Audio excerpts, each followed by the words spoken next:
Eu vi o Exorcista. Eu não sou adepto de filmes de terror. O quê? Um filme de terror, Portuga? É pá, isso deve ser uma grande bosta. E nem sequer põem lá os pés. Isto não é um filme de terror, obviamente, é um filme inquietante ao nível do... inquieta. Eu lembro-me de uma coisa que quer o Frederico nos disse logo ao início. Isto só resulta com verdade. O Tiago e o Fred, pronto, disseram que era um filme de terror, mas não era um terror tradicional, não é? Nós nem dizíamos o que era o guião. Não fosse eles achar. Mas não é assim que nós tratamos as pessoas.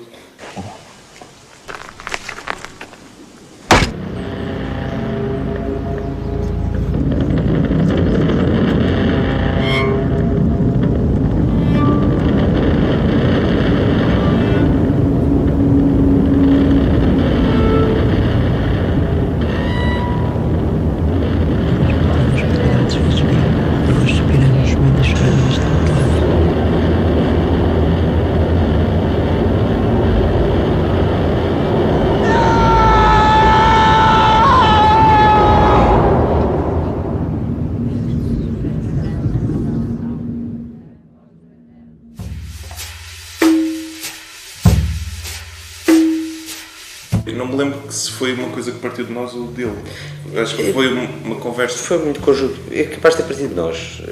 Se cá temos falado, mas falámos logo com ele e houve logo uma vontade dos três de fazer um filme que abrangesse este tema. Eu, como espectador do género do terror / suspense, tinha vontade de experimentar escrever. O guião é completamente dele. A ideia mesmo do filme. Agora, a ideia de fazer um filme dentro deste universo poderá ter sido nossa, mas não garanto. Mas ele está aí, é mais fácil. E, portanto, tínhamos a ideia de que o argumento se iria inscrever nessa etiqueta, mas não havia ideia de mais nada. Portanto, ainda não havia história nenhuma. E, portanto, fizemos como sempre fazemos. Discutimos uma ideia e eu depois vou escrever absolutamente sozinho. Tinha a ver com o universo interior português, que era uma coisa que também já o fascinava a ele, e foi engraçado podermos... Foi uma espécie de... Isto é estranho estar a voltar tão longe, porque o argumento foi escrito bem em 2001. Portanto, estamos a ir muito longe. Sua cara, homem. Não é caso para ficar dessa maneira. Eu nunca tinha visto nada assim. Nada parecido. O título Coisa Ruim, para mim, pareceu-me óbvio neste sentido.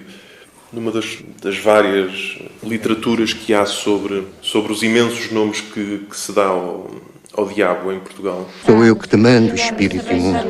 Uma das preocupações é não dizer nunca a palavra diabo. Porque só isso traz a maldição. E então o que é que fez o povo, a sabedoria popular? Inventou-lhe milhares de outros nomes. O filme joga muito com uma coisa que eu acho que é muito engraçada, são com lendas e crendices do mundo rural. Há por aí muitas histórias, não é? Isso deve ser estranho, andar sempre a ouvir coisas esquisitas. E as pessoas destes meios rurais acharam muita graça ao filme por remexer na crendice e nas lendas populares, e muitas destas lendas que estão aqui, não sei se o Rodrigo fez pesquisa, provavelmente a tenha feito, reconheceram muitas destas lendas e muitos destes mitos. De facto, lembro de nós andámos de volta da história do Mafarrico. Das lendas. Das lendas do Mafarrico e a vontade de fazermos isso. O lobisomem de Carrazeira de Anciães. O lado de baixo, o rabudo, o sarnento, o tinhoso. A Coisa Ruim.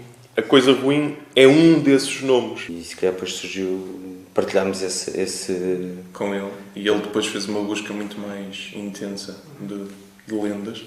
Lendas que se contam às criancinhas para irem dormir mais cedo. Mas diz lá outra. Como me pareceu que encaixava bem no argumento do Coisa Ruim, virem essas histórias à baila que ajudam a fomentar a ideia de uma certa pressão, fui introduzindo esses pequenos elementos que me parecia que tinham cabimento, fosse através dos ajudantes de campo do Xavier, fosse sobretudo através dos padres, que são sempre os detentores desses grandes segredos. Quanto às histórias, você está aqui há poucos meses, é um gaiato de seminário. Veja como vive esta gente. e aprenda que você é a salvação. Senão não veio para aqui fazer nada. E uma coisa que o Rodrigo, na altura, lembro-me quando uma reunião que tivemos já com o elenco, em que ele falou de um livro que se chama Viagens do Diabo em Portugal, em que se fala um bocado das lendas e das superstições, e que eu acabei por ler, e que é um bocadinho uma recolha também dessa tal dessa tradição de histórias e de lendas que aparece um bocadinho no filme. E aliás eu conto uma das histórias também.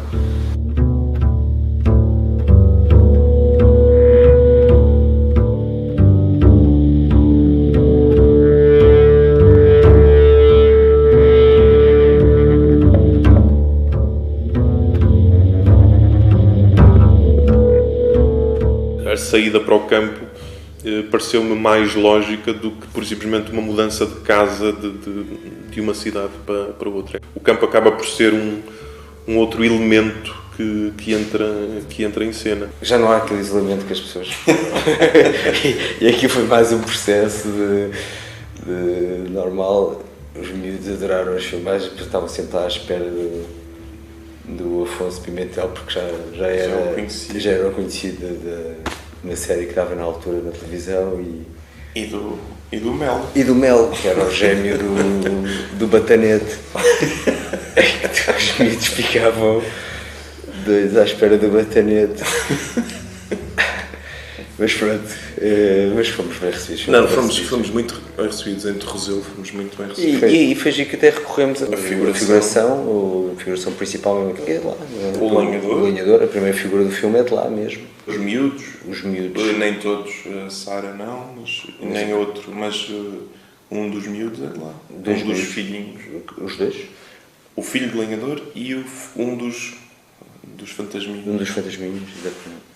A família é quase uma personagem ao mesmo tempo que cada um dos seus membros também o é. Quando o espaço para o campo, aí começo a operar, é que a ambiência e as coisas que nos são estranhas, a que não estamos habituados, podem influenciar a relação que temos com os outros. O Tiago e o Fred...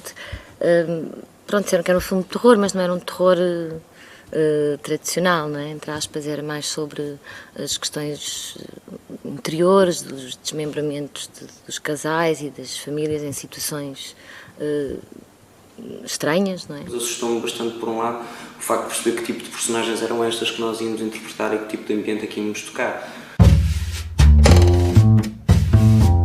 Nós quisemos fazer nós o casting. Já tínhamos tido várias experiências nos telefilmes e curtas de processo de casting e eu acho que é muito importante nós estarmos envolvidos no processo global do casting. A única pessoa que estava escolhida à partida, que mal lemos o argumento, foi o Adriano Luz, que estava escolhida se aceitasse. Ainda havia essa tarefa. Deste filme ele deu-me o guião, disse-me que gostava que eu entrasse, perguntou-me se eu gostei imenso do guião do Rodrigo, e depois foi assim. Espero que o desenho da personagem esteja tão bem feito que suscite aos realizadores um tipo físico. E depois, a partir daí, fomos vendo filmes, fomos vendo muita coisa, fomos falando, fomos tentando conhecer, saber disto e daquilo. Viram o DVD da Passagem da Noite, que tinha feito com o Filipe Rocha, e acharam que se calhar seria uma hipótese. E depois fiz não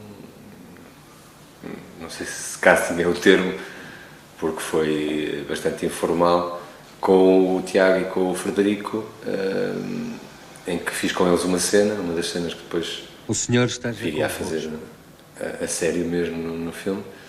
E pronto, e na altura eles escolheram. Deve haver um nome mais predestinado para sofrer por Cristo? Padre Cruz. E convidávamos um número restrito de pessoas para fazer o casting. Eu fui a casting. Ligaram-me no dia de anos do meu filho, mais pequenito, foi giro. E fui, perguntaram se eu queria fazer um casting assim reduzido, só 4 ou 5 atrizes, penso eu.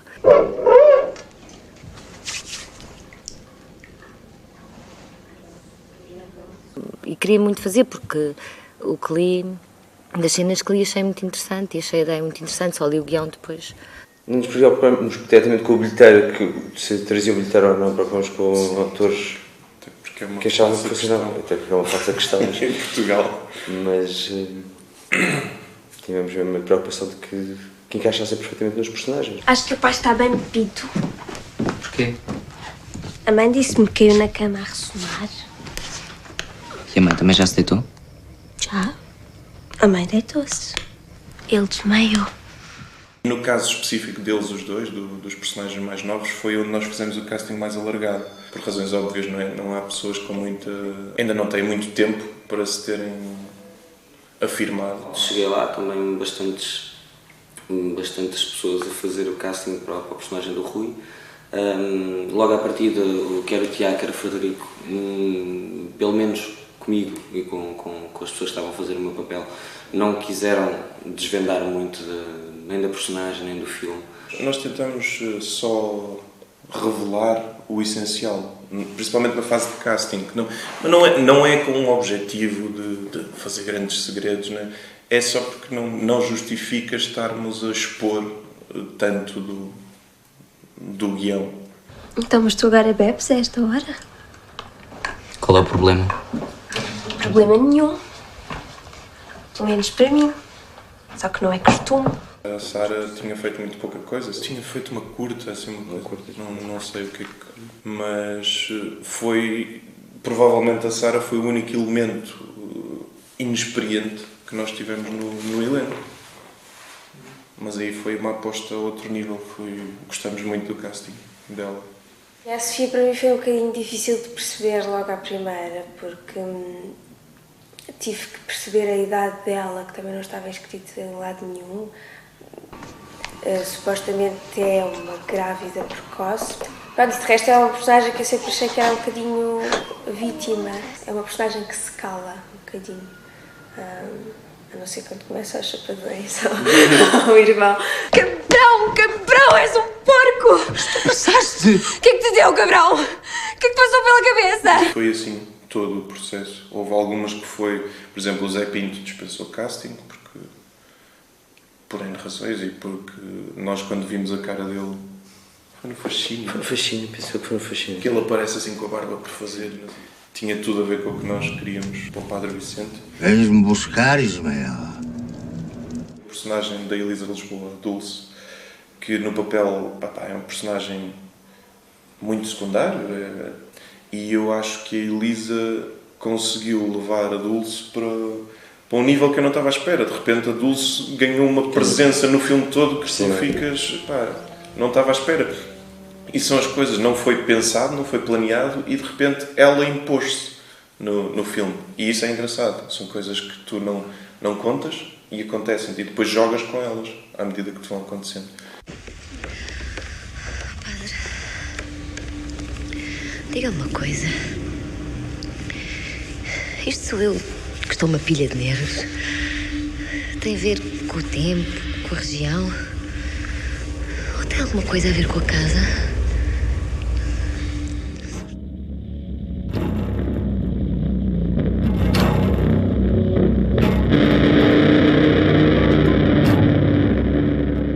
A casa provavelmente deu-nos o tom do filme e a inquietação que o filme creio que passa. Pegaste-me logo um susto? Muito bem. Tirou-me logo uma coisa para cima a subir as escadas, comecei logo aos gritos a primeira vez que entrei na casa. Confesso que houve muitas coisas que só descobri da personagem na casa.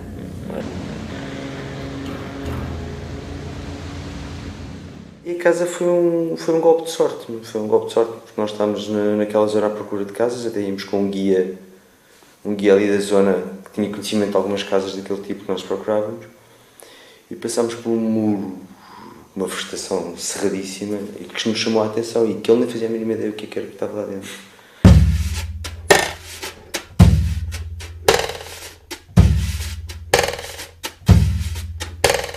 Nós estávamos sempre dentro da casa, tinha muita vegetação à volta. A casa é muito muro isolada. É muito fechada. Ficámos logo espantados com a casa. A casa tinha uma energia estranhíssima. Não por nada de mística, mas a casa em si é estranha, como se pode ver no filme. E curiosamente, a porta tinha sido arrombada por uns miúdos. Pá, espreitámos. E então aí ficámos mesmo. Pá, esta casa foi feita para o nosso filme, aquela... A relação da sala com as escadas era o que nós tínhamos na cabeça. Era o que nós tínhamos na cabeça. Como deves calcular, não deve ser fácil encontrar uma casa com aquela... Até porque não é muito português. Aquilo foi um arquiteto louco italiano que fez uma casa completamente torta. A casa tinha... Todas as janelas eram diferentes. Era muito engraçado. Agora, foi o interior que nos captou. Foi o interior que mais nos captou. do que o exterior.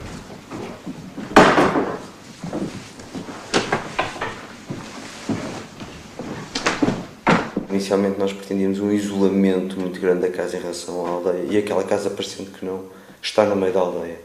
E isso até nos limitou algumas coisas. Nós tínhamos inicialmente tínhamos planos abertos, tínhamos coisas muito afastadas na cabeça e nunca conseguimos realizá-las. Ia meter-se uma folga no meio da cena. O que foi muito bom porque fomos para casa sem ir ensaiar Os realizadores tiveram esse cuidado de irmos para casa uma vez quando estávamos no dia de folga. Fomos todos para dentro daquela casa e ficámos a conversar na sala, todos juntos, e isso também foi fantástico. E que será o quê? Pronto. Como é para desmentir o bicho mau, já interessa aqui ao Padre Cruz. Tivemos que nos adaptar, ou seja, em vez de procurarmos a casa que precisávamos para a nossa ideia de filme, adaptamos o filme à casa que encontramos, porque depois a casa também é extremamente forte. O exterior da casa é brutal. Não tínhamos era o espaço que precisávamos à volta. Tive que ver o Exorcista por causa das óbvias das coisas, Padre Velho, Padre Novo, embora o nosso exorcismo seja um bocadinho mais light do que o filme. Depois, curiosamente, falei com o único amigo meu que é profundamente católico. Ele disse que tinha um amigo qualquer que era padre também e que falou com ele. Exatamente. Nós ensaiávamos muito Exatamente. antes de filmar, portanto, quando íamos filmar, as coisas já estavam muito seguras em nós, já tínhamos falado muito, já tínhamos ensaiado muito e criou-se entre nós, todo o elenco do filme, uma empatia muito grande. Quer dizer, não é muito comum haver tantos ensaios ou tão produtivos como tivemos para cinema. Pronto, e acho que foi mais para isso, não só para nos sentirmos, como para podermos experimentar coisas que depois lá não haveria tempo. Uma coisa que nós percebemos também, que da parte dos realizadores havia uma honestidade e uma humildade tal também, de vamos descobrir isto juntos. Trabalhamos muito as cenas deles, por acaso, sim. As cenas deles, porque também estávamos ainda à procura, não tinha a ver com eles, estávamos nós também à procura do caminho daqueles dois personagens. E os próprios personagens, pois, exatamente, os próprios personagens eram os personagens mais difíceis mais difíceis de definir à partida. Eu senti que havia, por parte de toda a gente, por parte do Tiago, por parte do Frederico, por parte de hierarquicamente por aí abaixo, uma vontade de que isto resultasse e de que resultasse, quanto mais não seja para todos nós percebermos que propusemos a fazer isto e foi isto que o fizemos. Nunca um disse esquerda e o outro disse direita, em momento algum, portanto, acabou por ser... Trabalhámos com dois realizadores, mas trabalhámos num sentido. Eu a sensação que tive foi que eles sabiam muito bem o que estavam ali a fazer. O Tiago participou muito mais mais proximamente connosco na direção de atores, mas no entanto apanhavas o Frederico a tentar perceber de que maneira que isso tecnicamente podia passar cá para fora. Nós entregámos-nos completamente com toda a confiança, porque mais o Tiago está mais ligado aos atores e o Frederico mais à parte técnica, digamos assim, se bem que eles funcionem como parecem uma só pessoa, é muito engraçado. Aquilo que me pareceu durante o processo é que o Tiago estaria mais ligado aos atores e o Frederico mais ligado digo eu, ao trabalho da imagem. Eu se calhar sou muito mais expansivo e sou sou mais comunicativo que o Frederico, e então se calhar nesse aspecto há mais essa noção exterior. A nível interno a coisa é muito de equipa, em todas as áreas. Portanto há uma questão, se eu falo mais com os atores, não quer dizer que não falo com o Frederico em relação a isso, e vice-versa, se ele fala mais com a câmara e com o diretor de fotografia e com as outras questões mais técnicas, também não quer dizer que não fale comigo. Portanto, as coisas estão muito sintonizadas nesse aspecto. Funcionavam muito bem um com o outro, foi a sensação que eu tive. E percebia-se o trabalho que tinham tido sozinhos, antes desta gente toda aparecer. E eles funcionam muito bem porque eles resolvem muito bem as opções e, portanto, aquilo que chega às pessoas é já uma versão final de dois pensamentos, né? E depois acaba por ser quase uma atitude comodista nossa também em rodagem. Nos autodelegamos um bocadinho por confiança, mas somos sempre espectadores um bocado do trabalho do outro. O que eu creio é que, e isso agradou-me imenso, é que percebi que os dois realizadores, no caso, sabiam muito bem o que é que queriam fazer do filme. E isso é muito confortável para os atores. Portanto, o que nós tivemos que perceber foi bem o que é que eles queriam fazer, não é? E eu neste filme consegui, como atriz, coisas que nunca tinha feito. Ou seja, o Tiago nunca cedeu, nunca cede. Isso é bom. É muito bom, portanto, ele sabe muito bem o que quer e eu acho que ele tem um talento excepcional para dirigir atores. Helena, vamos acabar com esta palhaçada. O miúdo já está farto destas cenas. Vai para dentro. Vai para dentro, por favor. Eu vou buscá-lo. Eu, por exemplo, eu tenho uma cena final sobre a morte, quando é morte do miúdo, quando o pai está no quarto, que é uma cena sempre que eu tinha, a propósito do pudor que o sofrimento, que eu acho que o sofrimento tem que ter, não é? É uma decisão muito feliz deles, este travelling da câmara que passa pelo pai e sai, e que só revela mais o sofrimento dele, ou pelo menos desmoronar, já a câmara vai a descer quase as escadas. E é sintomático, acho eu, de uma opção estética para um filme, quer dizer, é que o filme não expõe sangue, quer dizer, eu estou a dizer esta cena, enfim, mas eu acho que há tantas outras, não há sangue, não se vê. Portanto, este bom gosto deles os dois, acho que encantou-me imenso. É um processo muito orgânico, muita gente pergunta como é que é possível e porque é que as pessoas fazem em dupla, mas para nós isso nunca foi sequer uma questão. Basicamente nós gostamos de fazer cinema, gostamos de fazer filmes e gostamos do processo todo. E é uma partilha, temos a mesma visão em muitos dos assuntos. Claro que há divergências, mas isso há com tudo. Até com os próprios atores com quem se trabalha, com tudo, não é? Sei que eu me tinha qualquer coisa a ver com os filmes do Shyamalan e acabei por ver todos, exceto aquele que a Coisa Ruim tem mais a ver, que é o que me dizem que é a Vila, que eu ainda não vi. Houve várias pessoas que referiram depois a Vila do Shyamalan, mas nós vimos a Vila 2 dias antes de começar a rodagem, portanto a coisa já estava... Sim, ou seja, o filme já estava todo preparado, não alterou nada, mas nós próprios, quando vimos a Vila, reconhecemos certos ambientes que era o que procurávamos. A questão do Shyamalan e da Vila é uma questão a posteriori, porque a Vila estreou, curiosamente, estavam eles em filmagens, portanto nós não tínhamos nenhum conhecimento da Vila, e daqui se depreende que eu, quando escrevi o Coisa Ruim, que já tinha sido escrito 2 anos antes, então aí é que não tinha nenhum conhecimento da Vila. Foi uma coincidência que houvesse algumas pessoas que fizessem uma certa colagem dos dois universos, que eu entendo como elogiosa, mas que também me parece excessiva em alguns campos. Não acho que sejam filmes assim tão parecidos. Não deu assim para perceber muito bem, estava assim uma grande confusão, não é? Estava muita gente, foi assim, e depois o filme acabou e nós tivemos que sair todos do Rivoli porque ia começar outra sessão logo a seguir. Correu bem, eu acho que correu bem, eu estava como estou sempre, nesta situação estava nervoso. O estado anestesiado. Portanto, eu acho que correu bem. Segundo dizem, correu muito bem. Correu bem. Não sei se este filme é um filme para o Fantas, à distância, não é?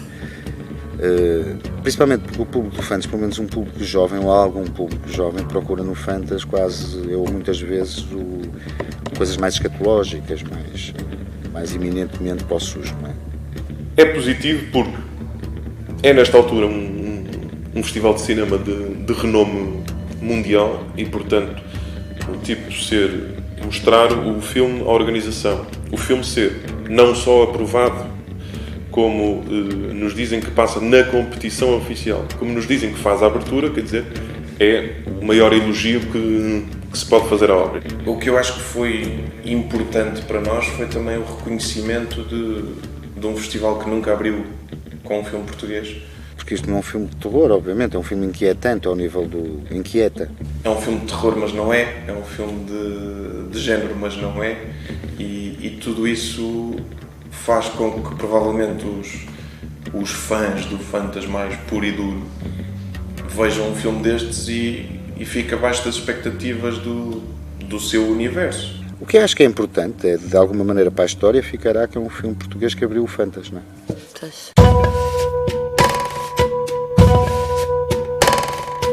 Eu, como espectador do género do terror / suspense, tinha vontade de experimentar escrever. Eu acho que a história era original, é uma história muito bem contada, é muito bem escrita e às vezes não é fácil, parece fácil, mas não é. Eu acho que é um filme coerente por dentro, não é? É um objeto coerente.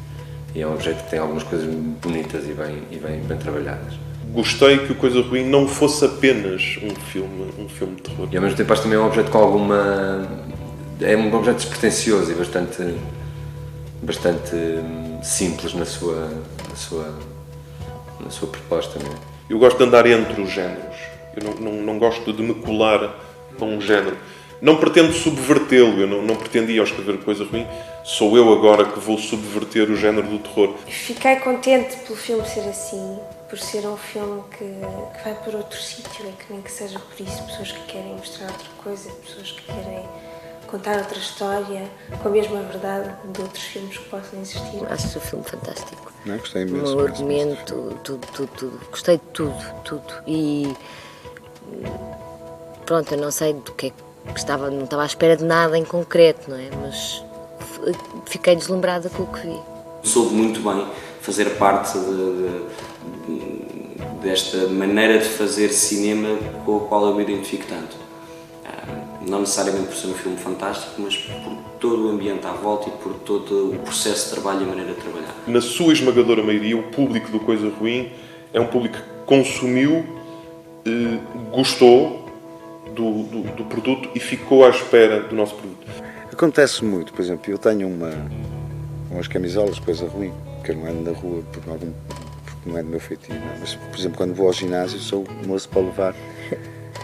Porque acho que ninguém viu no ginásio. Não é a primeira, nem a segunda, nem a terceira pessoa que me dizem vi isso e gostei imenso, parabéns, não sei o quê. Isto é simpático, porque não ando a perguntar, não é? Importa muito chegar a um público que me consuma, que me aprecie e que queira seguir a minha carreira, que queira mais coisas minhas, porque as minhas coisas lhes dizem alguma coisa. Prefiro isso do que um público pipoca que deixou lá o dinheiro, comprou o bilhete, entrou para as estatísticas, mas que segue a sua vida sem que eu o tenha tocado. Fiquei muito contente, muito contente. Não, isso sim. São sempre filhos, não é? E está ali muito trabalho, está muito... Tens sempre. Há sempre momentos que sim, que sabes, de certeza que te podia ter ficado melhor, mas era diferente também, era outro filme, não era aquele, e eu acho que te habituas a gostar das coisas com os defeitos que elas têm, e eu acho que a Coisa Ruim tem muitos defeitos reconhecidos por nós, ou seja, coisas que se calhar foram falhadas, mas ao mesmo tempo tem muitas coisas que não esperávamos lá chegar e chegamos, que nos surpreenderam durante o processo todo. Por isso fica equilibrado e eu acho que o resultado é francamente positivo para nós.